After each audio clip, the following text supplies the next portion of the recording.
Welcome to, good to meet with you guys again in the third class in our series, Race, Whiteness, and the Church. The objectives that we've talked about from the beginning for this class include understanding more about the history of race and the experience of Black people in the United States, discussing the concept together of institutional racism, to understand more about how sin has impacted the health and unity of the church and her witness, and to explore together as a community here at Grace Seattle how we can try to be a healing presence in the midst of that. So those are big objectives, but we will do our best, and we'll definitely be delving into some of them today. The class today is on the subject of what is race? What is this whole concept about? When I was growing up, I would have thought that being white or being Black was self-evident and was really about appearance, about skin color, and nothing more. I certainly wouldn't have understood that there was anything more to it, more like a culture or with a history around it. Or something more than just skin color. But what I'm hoping that if you haven't already kind of grappled with some of those thoughts, that some of the things that we talk about today will help to show that for what it is. There's a podcast called Seen on Radio, and season 2 is called Seeing Whiteness. And that was definitely a source for this whole series and one source for this class. And I love that phrase, seeing whiteness, and that's what I hope, rather than us thinking of it as just default and normative or just about skin color, we'll begin to see some of the culture and the history around whiteness in America and Blackness in America. So as we go through this, I'd appreciate if you all would mute yourself for the duration. Hopefully we will have time for discussion at the end. If you do have questions that you want to address right at the moment that we're engaging in that subject on a slide, if you put them in the chat window, Sarah will moderate those questions. And I also want to give an update about the next few classes on October 25th, because there's a lot of interest and desire, I think, on community discussion, and we haven't had enough time for that. We're going to make the whole session on the 25th a moderated discussion, maybe have some breakout groups, but it's going to be more community and discussion focused. Then on the 8th of November, we have a guest speaker, Dr. Andrew Draper, who's a theologian and pastor, who I'm very excited about. He's going to talk about theology and how whiteness has impacted the way that we have tended to do theology in the church. And on the 22nd of November, we have another a guest with us who's going to talk about being Black in a white space. And so I'm excited to have some folks in the classes coming up to join us. Without further ado, a lot of what I'm going to talk about today comes from this book, The History of White People by Nell Irvin Painter. Nell Irvin Painter is a historian from Princeton University. So she's a scholar. This book is amazing, and I highly recommend it for you to read. It is a lengthy work, but it is also quite fascinating. So first off, the creation of whiteness. White slavery. So slavery really relatively recently in history has been associated in the United States and elsewhere with Blackness, but that was not so from the beginning. For Roman, slavery was based on war and conquest, the peoples that they subjugated, and also on this idea of civilization, like people who are sort of barbarians outside the pale of their civilizing influence. It was okay to enslave them. Those would have been largely people with white skin, but not always. It just depended on where they were fighting wars, but a lot of their wars were up north against the German tribes. Slavery in the Roman Empire was very different too from how we knew it in the agricultural South of the United States. It was not a permanent state, and it wasn't at all based on a concept of race. Later on, we had Vikings and the Venetians, who were heavily involved in slave trading in the Middle Ages. And a lot of the people enslaved at that time were people from what we call Eastern Europe and Russia today. And this is how we get the word slave and Slav sound similar. So if you think about Slavic and you've wondered, that sounds interestingly similar to slave, it comes from the fact that those regions were used as sources for the slave trade, often in the Middle Ages. And here you see a picture of an Arab gentleman, wealthy Arab gentleman, who has a white slave who was, and this was obviously during the time of photography, so this was fairly recent. And in the Ottoman Empire, they also were big slave traders, and that, of course, lasted until World War I, that empire. And a lot of the people that they enslaved were people from the Caucasus region. So this gentleman on the left was a slave who originated in Armenia, what's today Armenia. Now let's look at this, the Caucasus. Interestingly, you might be thinking, oh, Caucasus, that sounds kind of like Caucasian. Did any of your ancestors come from this region? If you look here between the Black Sea and the Caspian Sea, we have Georgia and Azerbaijan and Armenia. Azerbaijan and Armenia are in the news now for conflict. This region, sort of the north and the eastern part of the Black Sea, was a region that was very oppressed in the Middle Ages, especially as a source for slaves. People in the Eastern Roman Empire and later the Ottoman Empire went there and basically took people and took them into slavery. And these people all had white skin. And that is actually the source for why we call white people Caucasians, although it's quite strange because most people who consider themselves white in the United States don't have any link ethnically or from their families and such to this region. And the strange story of how we came to use the word Caucasian has to do with sex slaves, actually. So Odalisques were sex slaves in the Turkish Empire, in the Ottoman Empire. Here is a painting of one, and I put this one in the slideshow because it was the only painting from the Romantic era that I could find of an Odalisque that was clothed. I thought maybe that was a wise choice for this presentation. In the 1800s especially, there was this fascination with things of the Orient at that time, which they thought of as the Middle East largely. There was this Orientalism movement in Europe, and there became this fascination with these sex slaves called Odalisques in Turkey. And they thought of them in Europe as sort of the ideal of beauty. And so these people were brought from Georgia and the Caucasus and places like that and enslaved in what is today modern day Turkey. And Europeans idolized their beauty, and because of that beauty ideal, came to talk about white people as Caucasian. So very strange history to that word that has to do with white slavery. Now here's Thomas Jefferson, fast forwarding a little bit. And one thing to know about him, for our purposes at least, is that Jefferson lived in a world where he would not have thought about Italian people or Eastern Europeans as from the same group as him. He would not include them in what we now consider white. He also would not include Irish people in that group. He was actually what was known as a Saxonist.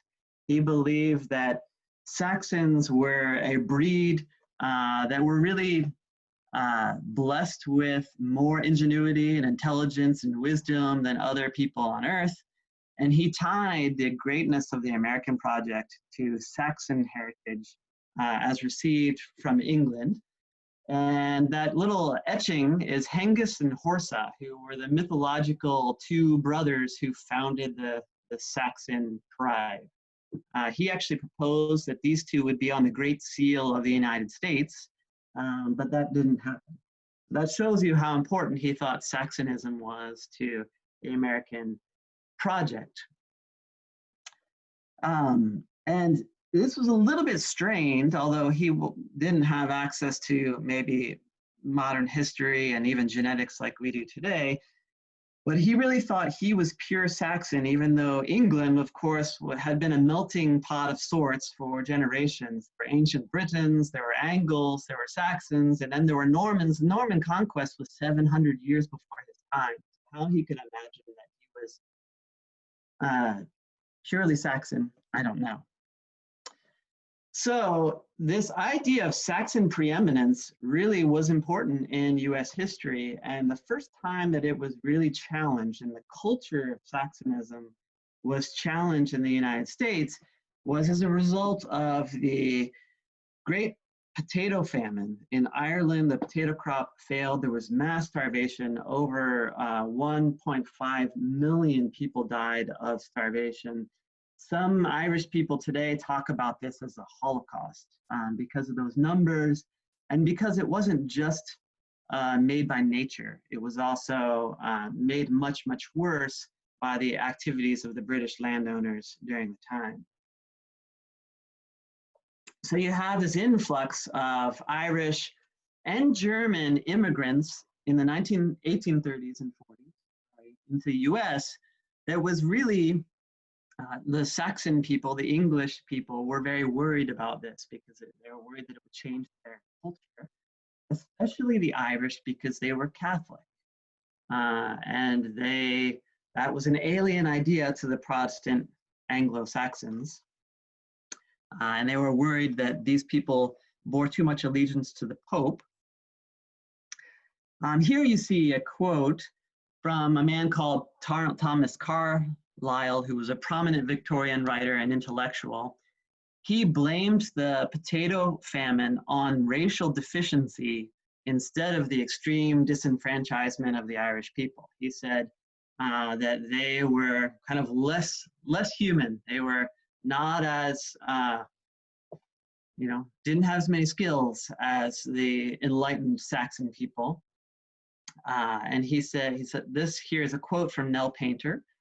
Carlyle saw the Irish people bred to be dominated and lacking in historical agency. He took it for granted that the Saxons and the Teutons have always monopolized the energy for creative action. Celts and Negroes lacked the vision as well as the spunk needed to add value to the world, right? So the Irish people were a threat. And there was a lot of violence here. You see pictured a Catholic church in Philadelphia called St. Augustine Church that was burned down in some of the violence around this time.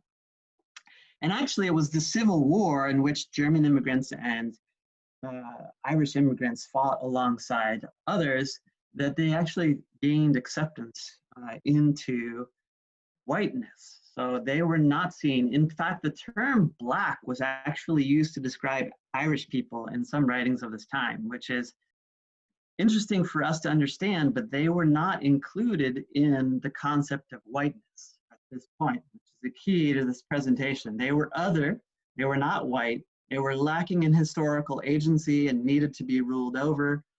And it was only in the Civil War and afterwards where they started to gain acceptance into the culture of whiteness. Moving on into the 1800s, a lot of us know Ralph Waldo Emerson. I read his poetry and writings in high school, and being a very sort of romantic teen, I loved the kind of naturalism and transcendental writings of this classic American author. But turns out he had some ideas that were a little unsavory for us today. And a lot of his ideas really show that Saxonism, this idea that the English and particularly the Saxons had sort of an elevated place in the world because of their breeding sort of their genes, their tribe, their people group. And here's some quotes to represent that. And he's writing at this point in the mid to late 1800s. These quotes are taken from Nell Painter's book. Only the English race can be trusted with freedom. So a little disturbing, especially given the slavery that was entrenched at this time. And again, it cannot be maintained that the African race have ever occupied or do promise to ever occupy any very high place in the human family. The Irish cannot, the American Indian cannot, the Chinese cannot. Before the energy of the Caucasian, so there's that term, Caucasian race, all other races have quailed and done obeisance. So he's like taking everyone to task in this quote here. And you can see Irish are not in, Native Americans are not in, Chinese are not in. It's about the Caucasians here. And he says that they just inherently in their stock and in their breeding have this energy that other people don't have. And then another round of immigration in the United States that again stirred people up, stirred up fear that the United States was changing, that white people and whiteness were under threat. And this new round of immigration, starting in the late 1800s and into the early 20th century, largely came from Eastern Europe, so Slavic people, Polish people, Russian people, Jewish people, and Italian people. And when these immigrants arrived in the United States, they were a threat to whiteness and they were not considered white. And at this time, as fear rose about these changes, these people groups were linked in culture and in authors and pundits of the time to Bolshevism and socialism in the sort of fear-mongering of the time. Oh, if we let these Italians in, if we let these Jewish people in, it's gonna turn the country communist or socialist. They were also talked about as having low IQ and prone to disease. They're not good stock. Their genetics, their very genetics are a threat to us. If they come here and if people marry them and start intermingling, it's gonna weaken the standards of all the United States, the genetic standards, the genetic stock from that good Saxon origins of those people who have great energy and are meant to be the intelligent rulers. And it's actually in this time, and we can't delve into it at this point, that eugenics arrives as this idea of sort of breeding of human beings and so on, because they were worried about this idea, as you see printed here, of race degeneration through immigrants coming from these parts of the world that were not considered white. However, it was again a war that came along that really brought full acceptance for Eastern Europeans, to some extent, Jewish people and Italian people. World War II, these immigrants served alongside other families in the war and largely gained full acceptance through that terrible experience that our country went through together.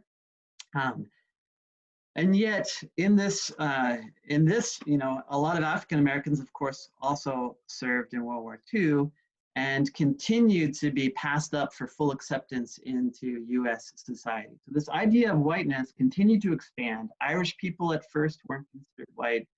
Then Eastern European and Jewish and Italian people weren't considered white. Eventually, they get accepted into the fold. This concept of whiteness is really always about access. It's about who has access to voting, to the levers of power, to being part of the discussion, to wealth even. And as the idea of whiteness grows and new people are brought in, Black Americans continue to be passed up for full access and full acceptance to these things. So then we'll talk a little bit about the making of Blackness in America. Drew, I just want to check in with a time check here. It's 9:22. I want to make sure Yep. you feel like you're on track. Okay. Great. I feel good. Thank you. Sure. So I grew up and the history that I learned in school, I remember learning about indentured servants and that we had slaves and we had indentured servants. And indentured servants were white people and slaves in early America were Black people. And that was not actually true. It's been interesting to learn more about this, that largely to begin with, they really weren't two separate categories and they weren't well defined in the beginning. And most everyone who worked in agricultural servitude was really more of an indentured servant. You see the picture here on the right is a contract that someone would have signed about their indenture, an indentured contract. In 1775, just before our revolution, there were around 500,000 European immigrants to the 13 colonies. 50,000 of them were prisoners, and half of the remainder were indentured servants. So you have some 225,000 people in the colonies that were indentured. They were not free. They had kind of either been sold into the state, which happened, or sold themselves into the state to get payment for moving to the United States, or what would become the United States. So lots of people were in bondage at this point. It was common, like Oliver Cromwell in English history, all of his opponents, when he won battles, he would round them up and send them to the colonies as indentured servants. So it was oftentimes a forced thing, and it was something that was done to English people, to prisoners, and so on. And then we come to this key case. And what I'm going to talk about in the making of Blackness here is how our ideas of what Blackness meant were codified into law. And it was actually intentionally something made by choices of people in power in the early United States. And this was a key case in 1640 in Virginia. There were 3 indentured servants. John Punch was the one that we're going to focus on, but these 3 fellows worked together, and John and a Dutch fellow and a Scotsman, so presumably what we would consider today to be white people, they ran away together. They were co-indentured servants working together. They ran away from the person that they owed service to according to the laws of their day. They were caught and then tried for being runaways. And the results of this trial, they were of course found guilty for running away.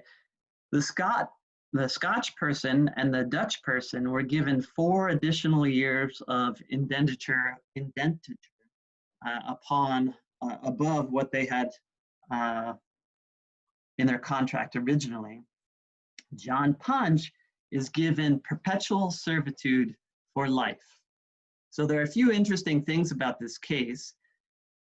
This is the first precedent in law in America for someone being given lifelong servitude. It wasn't just a contract of being indentured, but it is for your life. Now you are a slave, essentially, in law.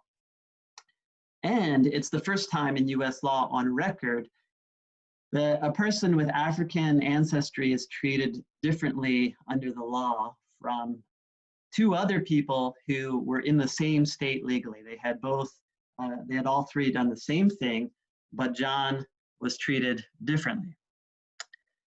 Historians who look at this say, what are the reasons? Why did they treat John differently? And the reason was that there were actually around this time, a lot of unrest, if you read in early American history, a lot of uprisings that were about all these poor, half of the people in the country were indentured. And even beyond that half, a lot of people, most people, were quite poor. And there were a lot of uprisings, and the rich landowners were worried and fearful about this. And this was really an effort to divide and conquer. They didn't want the Scotch people and the Dutch people and all the other and the Black poor people to band together against them because they were a minority, and they realized that if they could divide them, they could conquer. It was a question of divide and conquer, and they picked the Black person, in this case John Punch, to single him out and to set precedent. It would give just enough advantage to people with white skin that were poor so that they would start siding with the rich landowners instead of siding with other people that share the same class or economic situation as them. And this sort of starts a long history of a move into codifying Black people as slaves, white people as free, and a longer history of the attempt of this sort of connection between economics and class and race in America, and the way those things have been used. And then another case in early US history, Elizabeth Key Grinstead, which is interesting. Elizabeth was a daughter, biracial daughter of a powerful man in the legislature of Virginia, the colony of Virginia, in the mid-1600s. And she had an African mother who was a servant at this time. Before her father's death, he let it be known to the person she was serving that he wanted her freed upon his death, but that was not honored after he died. She was able to successfully bring a case for her freedom to the court in Virginia at that time, and she said that because her father was a free person and because she was a Christian, she ought to also be free. And at this point, Virginia is a colony and they're ruled by English common law. And in English common law, your status came from your father in particular. Whoever your father was, that's what proclaimed what your status was from a legal standpoint. Also, in English common law, it was illegal to enslave a Christian. So the colonial court ruled in her favor in 1655, and she was given her freedom. But in response, in Virginia, within a few years after this, they changed laws to say that the status of a child was determined by the mother rather than the father. They also changed the laws to say that a Christian slave would not have to be freed because they were a Christian. And they passed laws saying that white women could not have relations with Black or biracial or Native American men. They didn't pass laws to say what white men could do, but they made it illegal for white women to have sex with Black, biracial, or Native men. So where having a white father could be a pathway to freedom for people, they put a stop to that in this case. And then having a white mother could, again, theoretically give you access to freedom and to rights, but they made laws to make that illegal as well.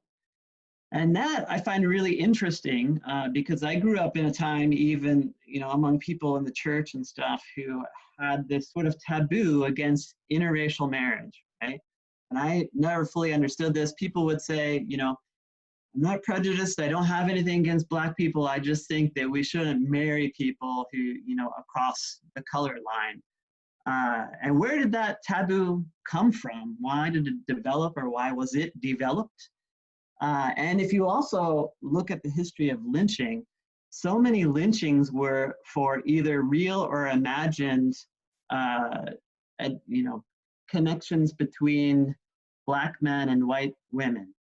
And really, that's all around protecting these loopholes of access to freedom and rights.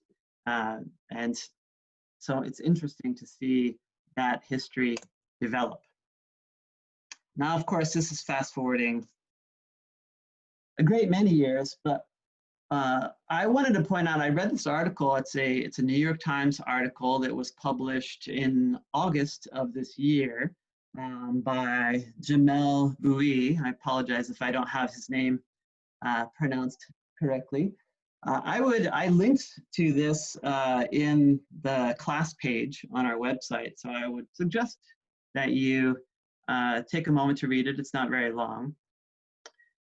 But a few things that this author points out, and this article, I should say, was written because as soon as she was nominated to be the vice presidential candidate of the Democratic Party, there came commentators who proclaimed that Kamala Harris is not Black or she's not African American, people taking issue with her identity and her heritage. Because if you know much about her, her mom is from India, and also her dad is from Jamaica. So they said on either front, she doesn't belong being African American. Her dad was from Jamaica. He didn't have ancestors in slavery in the South of the United States. However, Jamaica and the whole Caribbean has certainly the same history of colonial oppression and slavery. So I think that's a moot point for one. And the author points out some really interesting things. One, about all of these waves of people who have come to America. And I think about, even in my neighborhood and when we used to live in Lake City, going to Fred Meyer and seeing a lot of Somali families. Clearly those are families who likely didn't have people in their family history who were in chattel slavery in the South. Okay? But because of all of this history of whiteness and Blackness and the binary that's been created, people who have come here throughout history later on from Jamaica, from Trinidad, from Barbados, from Somalia, and elsewhere have been put socially into the camp of Black people. And there have been a lot of great figures in Black history that have come from many of these places and been, kind of brought into Blackness in America. Another thing that this article does a really good job, and it's not a long article, I encourage you to read it, is to say that Black identity in America was really created by two forces. The first, and what these legal cases that I pointed to, and there's many more legal cases we could talk about if we had time, is the oppressive side of that. There were people ripped from their homeland and from their families in Africa, from various nations and tribes and places and locations in Africa, and they lost their national identity and were brought to a place far away that they didn't know, with a different language, different customs, and so on. So they lost their original sense of identity and family connectedness and were forced into this common identity of Blackness and the identity of Blackness with slavery, that they were intended to be slaves originally in the United States. And yet he talks about another force that shaped Black identity, which I think is really important for us to talk about as well. And that is this sort of creative group formation in resistance to that and to survive and thrive in America. So we have the agency and the strength and the wisdom of people who endured and suffered and found means to endure through creativity and compassion, and the building of an identity of what it meant to be African American or Black in America for many people who couldn't clearly trace their roots back to Uganda or Angola or the Ivory Coast, or who knew, right? So there are these two sides to the shaping of Blackness in America. One, oppressive, and two, a creative response and resistance to that oppression. So I like this quote here. It says, "In the face of racism and racial oppression, Black identity links us to a history and to a culture, to tools to survive and resources to thrive. It provides refuge and spiritual sustenance, and it connects us to a vital tradition of struggle and perseverance with many different visions for what it might mean to be free. So in the remaining time, I want to talk about science. This is Darwin, and he's just in here really as a symbol. I'm not really ragging on Darwin today. In the 19th century, we all know the natural sciences became a real big thing. When my family went to England for vacation a couple of years ago now, we went to the London Museum of Natural History, and you go into the room with all the rocks categorized in their various categories, you know, the dinosaur bones and dinosaurs categorized in all their various categories. This was the feeling of the times. People loved the natural scientists, they were booming, and this idea of putting everything in its category was just part of the zeitgeist of the time. Taxonomy, you know, understanding what things were related, what things fit into different categories, was in vogue, we'll say. But there's also alongside this, because a lot of this really, you know, carries on to today and has rigorous science behind it. There's also social Darwinism, right? Which is sort of maybe an inept or incorrect way of taking some of these principles and applying them to human society. And there was a lot of science at this time that was, you know, what we would call racially motivated. Here is a fellow German academic at the time named Johann Friedrich Blumenbach. He was a physician and an early anthropologist, so kind of a beginning of that discipline. And he attempted to categorize all people in the world by race. It was really important for him to create these categories. If you recall, in the first session of this series, we talked about the biblical view, being that they wouldn't have linked someone, you know, who has black skin in Brazil to someone who has black skin in Uganda or South Africa to someone who has black skin in America, and maybe had different religions, and maybe had different languages. In the biblical view, ethnos or goyim, you know, was determined by your tribe, was determined by your religion and your language and things like that. It would be many, many different groups, not lumped into categories on the basis of skin color. Or in this case, this gentleman actually focused on measurements of skulls, and he had this really kind of macabre, can't say that right now, collection of hundreds of skulls that he did research on. With equipment, as you can see there, measuring different aspects of skulls. And this is called craniometry, and he would measure cephalic index to organize people into groups, because taxonomy was all the rage, and he applied this to human beings as well, and came up with 5 races. And those are, he talked about the Mongol people, he talked about the essentially Native American people. He talked about, if you see in the center, guess who's, well, the white people, Malaysian or Pacific Islander people, and black people. So these are his 5 categories that he thought all human beings could fit into. In the center, guess who's in the center? It says feminine Georgianae, and I guess Latin.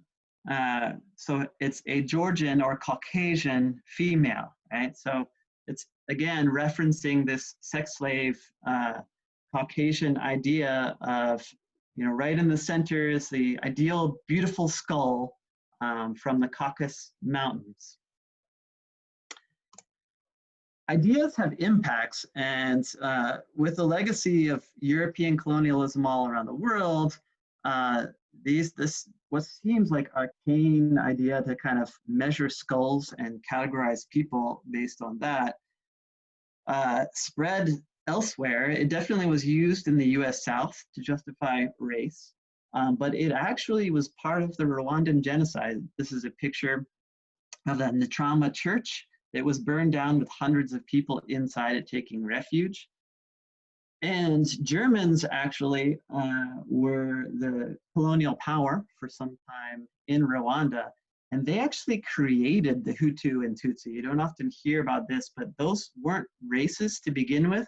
The Hutu were the farming people in Rwanda, and the Tutsi were the cattle herding people. And people could actually cross between those lines. They were created as racial groups by the Germans, and part of that was measuring people's skulls. So that came directly from this Blumenbach fellow. So throughout the early history of anthropology, people tried all these different things to categorize people, to create taxonomies. And these weren't just sort of neutral scientific ideas. These really were all about a hierarchy, creating a hierarchy where Caucasian was always in the center or on top. And so I have a few of the taxonomies here because they changed over time as certain aspects were refuted. People took issue with Blumenbach's measurements in the sort of peer review of the time and so on, refuted his ideas. Then they tried to create new ways that are based on IQ or other things. And you see here a Princeton scholar. So these are the Ivy League colleges that still exist today. A Princeton scholar, Carl Campbell Brigham, and a Harvard scholar, William Z. Ripley, who created their various, and these actually focused on European people. For them, they just assumed that other people were sort of outside the pale of their categorization, but they were creating hierarchies within Europeans. And they saw the Nordic or the Teutonic on top, and the Alpine or the Mediterranean as lesser people. The main change between these two is the Irish or Celtic people, who gain acceptance in one and not in the other. And then, of course, you have the US Census as well, which categorizes people according to race. And yet that's becoming increasingly a challenging metric. 12% of all young people today call themselves multiracial. According to Nell Painter, by 1990, 15% of whites, 33% of blacks, and 80% of Asians and 95% of Native Americans are closely related to someone of a different racial group. So the strength of these categories in creating our society is changing. One more thing that I want to mention today, I call this useful science instead of faulty science. In the 1990s, we had the release and the completion of the Human Genome Project. So here you see Bill Clinton with two of the lead scientists on that project. And an interesting thing about this, and this was even part of the sort of release party, if you will, the picture here for this project, was the impact that it had for ideas of race and the meaning of race for human beings. Because they scientifically were able to show that all human beings across the earth are 99.9% the same from a genetic perspective. Okay, so we're really all made out of the same stuff. What the shape of your skull is, all these other metrics that scientists tried to use throughout the ages to create racial hierarchies, not just to make a taxonomy and say these are different, but to say one is better than the other, and to justify hierarchy, that these have no grounds based in science at all. All human beings are 99.9% the same by genetics, and more genetic difference exists within what we call white and within the group of people that we tend to call black than any significant different variance between those two groups as a whole, right? So there's vast amount of genetic difference between someone from Ethiopia and someone from South Africa, for instance, from someone who's from the Bukonzo tribe in Uganda, someone who might be considered a Tutsi in Rwanda. There's lots of genetic difference there. And there's really no basis for these distinctions in any sort of concrete hierarchical taxonomy that was part of sort of the European project for a long time. And I think these findings actually link back to the biblical idea of goyim and ethnos, where it's really about a multitude of different peoples around the world that have different languages and religions and live and have traditions and cultures based upon the place that they came from, and not based on these hierarchies across tribe and national language and religious boundaries. So there is certainly no basis in nature and no mandate from God, which is another thing that was claimed at times to justify slavery, for hierarchies of people, some ruling over the other on the basis of divine right or intelligence. There's no basis for this idea of breeding or good genes, that Anglo-Saxon people are somehow more energetic and industrious or intelligent or deserving of rule than other people. And of course, no, this makes no sense as a way to give access or rights or freedoms or opportunity or wealth to some people versus others. But this is what was intentionally constructed in US history. And this is the legacy that we are recovering from, this sort of creation of whiteness and this creation of blackness. And as you saw, whiteness changed over time, but it was always about people having access. The Irish didn't have access, and then they did have access. The Italians didn't have access, Jewish people didn't have access, and now they do.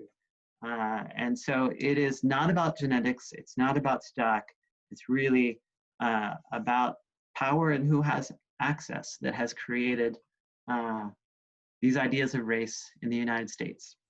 With that, I'll leave it open for questions.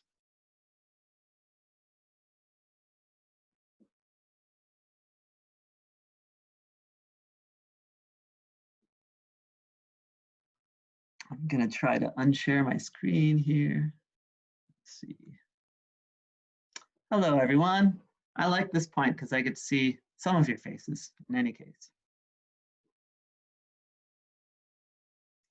Sarah, did we get any questions in the chat window?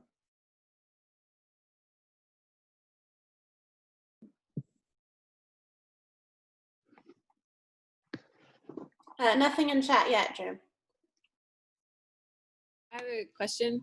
Do you know, Drew, in your reading and research, were there any justifications for the current sort of federal race categorization, or is there a movement to stop that? There's a lot of discussion around that, for sure.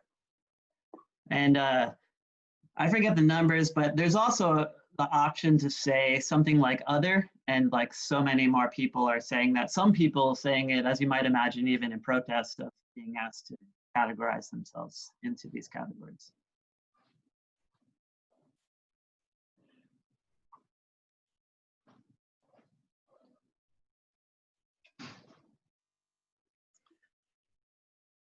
Any other thoughts or questions this morning? Well, Drew, I don't know if you had a chance to look at European discrimination as well. Did they follow a similar path? Oh, on the continent of Europe? Yes.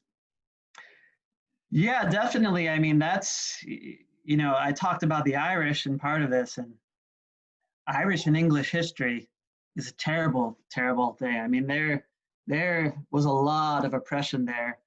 And in the same way that, I really am trying to point out that like this is a system that was constructed legally to justify certain things, certain interests, power in the United States.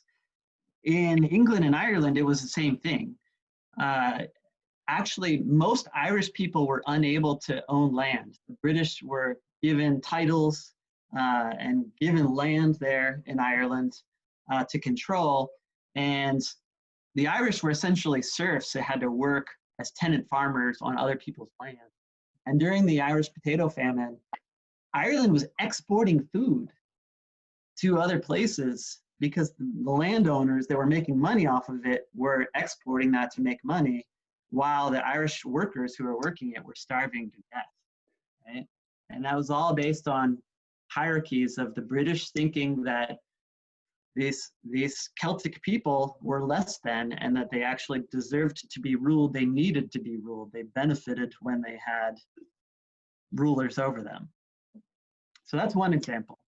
Of course, this stream, Blumenbach, I jumped right from Blumenbach to the Rwandan genocide, but of course, race theory,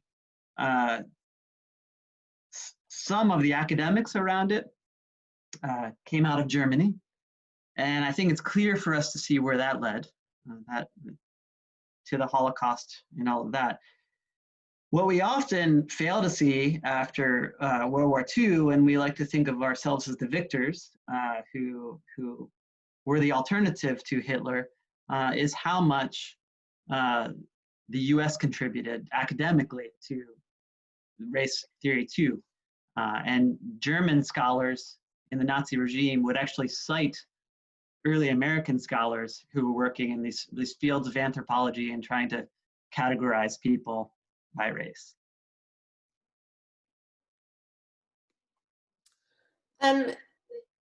Drew, Jason is asking if there's much debate on whether we should still call ourselves white or black. What's your take?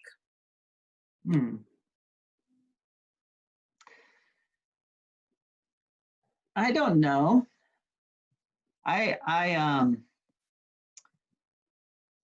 not going to directly answer that question more than saying I don't know, except to say this is a tangential response.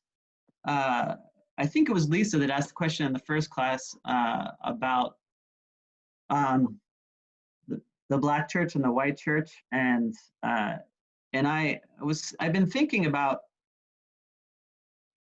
should the goal of us as Christians be to have churches that are maybe fully representative of the place that we live, or not?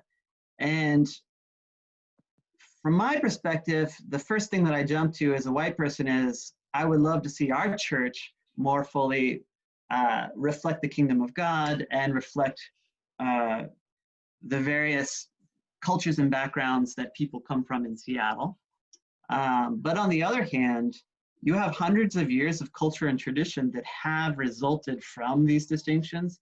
And the Black church has a long tradition and culture. It's actually beautiful and should be honored, right? So should we do away with those distinctions? I don't know. I mean, this is a long thing that is unfolded. That's part of what I have tried to communicate with referencing that article about Kamala Harris, is that there are sort of two sides to the coin. On one hand, this race, these conceptions of race have been forced onto people. And on the other hand, this has been going on for 400 years or more. So there have been responses and cultures that have been built around that, some of which are creative and good and life-giving in the midst of suffering and the craziness that it brings. And I guess I would say, whatever is affirmative of life and the wonderful diversity and creativity that God gives us as human beings should be preserved. And whatever is oppressive and used to give some people access and some people not access should not be preserved. If that's some way of answering your question, Jason. Thanks, Drew. We have a question from Myron. He's saying, is there a similar history of racial categorization in the former Spanish colonies? So I almost mentioned that in this presentation. That's another thing that I think helps us to see whiteness in America, is that it wasn't an inevitable taxonomy, shall we say. Because there are other countries who have not done it the same way, even countries that have terrible colonial histories of slavery. Brazil, for instance, is a good example. Brazil, I don't know, I don't have the numbers in front of me, but I think had many, many more African slaves than the United States did. Had a terrible past of of slavery, forced agricultural labor, and so on. Whatever, even from the beginning, they had sort of a rainbow of different categories of people and different levels of like mixture between European ancestry and Black or African ancestry, because when you have people in the same place, they're going to have sex together, and there's always intermixing. But the US was very legal about trying to prevent that and put people into a binary, one side or the other. And I didn't mention the one drop rule, but there were lots of laws or state laws around the US that are known as one drop rule, which is to say if you have any ancestor of African descent, it was illegal for you to claim that you were white. Therefore, illegal for you to claim access to privilege and voting rights and all these things if you had one ancestor who was Black. That's very different from the scenario in Brazil, completely different, where there were all kinds of statuses and all kinds of ways of categorizing people that had a much more of a grayscale, we'll say, in between.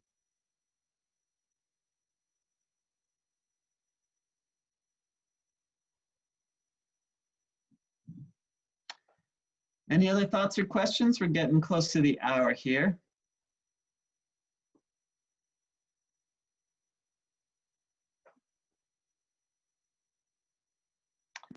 I did want to say there is, Drew is absolutely right in how America, in terms of its government, instituted the racial hierarchy. That said, the Catholic Church and the Protestant Church globally, and I'm sure Drew has brought this out already, did have a racial scale as well that they implemented. It just wasn't codified necessarily into the government. Yeah, thanks, Jason. Well, I hope that this class was useful for you all. I'm so happy to see you all this morning. I will say, reading this book by Painter, I really recommend it, The History of White People. Also, the podcast Seen on Radio, and the second season particularly, which is called Seeing Whiteness, are two things that shaped this presentation quite a great deal. And the podcast, of course, for us these days in our busy lives, it's a lot easier to kind of put it on while you're in the car or running or whatever. I highly recommend those two sources if you get it out. Remember, the next meeting is on the 25th, not next week, but the week after that. And we're going to focus on a moderated discussion to try and talk about many of the issues that we've raised in the first 3 classes in this series. All right, so I'm looking forward to that, to having more discussion with you all. I appreciate each one of you, and thanks for showing up this morning. Thanks, Drew.